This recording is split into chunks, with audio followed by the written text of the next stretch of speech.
Geoglyfy, rôzne motívy vytvorené na Zemi, patria medzi najzáhadnejšie archeologické záhady, často viditeľné len z výšky. Tieto obrovské umelecké diela zmiatli výskumníkov a inšpirovali množstvo teoretikov.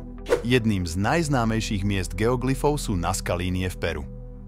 Tieto staroveké kresby, vyrité do púštneho povrchu, zahrňajú témy ako zvieratá, rastliny a geometrické vzory. Ich účel zostáva nejasný, ale teórie sa pohybujú od astronomických kalendárov po náboženské rituály alebo dokonca pristávacie dráhy pre mimozemšťanov. Nazca línie sú tak rozsiahle, že ich možno plne vidieť len z výšky, čo vedie k špekuláciám o schopnostiach a úmysloch ich tvorcov. Môžeme ich považovať za umelecké diela, ale aká vyspelá musí byť civilizácia, ktorá má čas na tak náročnú a rozsiahlu tvorbu umenia. Mnohé z nich nezobrazujú len svet, ktorý okolo seba ich tvorcovia videli, ale nútia vedcov zamýšľať sa, aké funkcie mohli mať. Keďže ide aj o plochy, výrazne pripomínajúce pristávacie dráhy pre moderné letectvo. Možno domorodé obyvateľstvo len opakovalo to, čo videlo, a na základe svojich poznatkov začali vytvárať obrazce, ktoré im dávali väčší zmysel. Ďalším pozoruhodným geoglyfom je Mariman v Austrálii.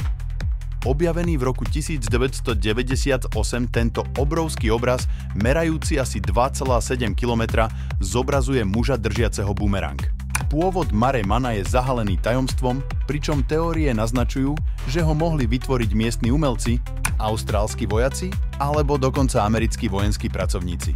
No uznajte, či vojaci môžu mať na takýto druh zábavy čas a chuť a tiež, či by sa ich tvorca nepochválil aj sám. Na Blízkom východe sú diela starých mužov, staroveké geoglyfy, nachádzajúce sa v Saudskej Arábii a Jordánsku. Tieto návrhy, ktoré zahrňajú tvary podobné kolesám a pasce na zvieratá známe ako púštne draky, majú tisíce rokov. Ich viditeľnosť z výšky bola nedávnym objavom, čo vedie k novým hypotézam o účele ich tvorcov, možno spojeným s lovom alebo ceremoniálnymi aktivitami. Takéto geoglyfy sa nachádzajú v rôznych krajinách po celom svete. Peru, Nazca línie, Austrália, Mariman, Spojené kráľovstvo, Uffingtonský biely kôň, Cerné Abbas, obor, Bolívia, Sajama línie. Blízky východ, Saudská Arábia a Jordánsko, diela starých mužov. Tieto staroveké umelecké diela zaujali, ale aj zmiatli nielen odborníkov, ale aj nadšencov záhad. Absencia významu ich tvorby, účelu a pokročilých znalostí potrebných na ich vytvorenie zostáva témou tak vedeckého výskumu, ako aj alternatívnych teórií, čo zaručuje ich miesto vo fascinujúcich análoch ľudskej histórie. Ak sa vám video o záhadných geoglyfoch po celom svete páčilo, dajte nám like a odber. Podporíte nás tým v našej ďalšej tvorbe.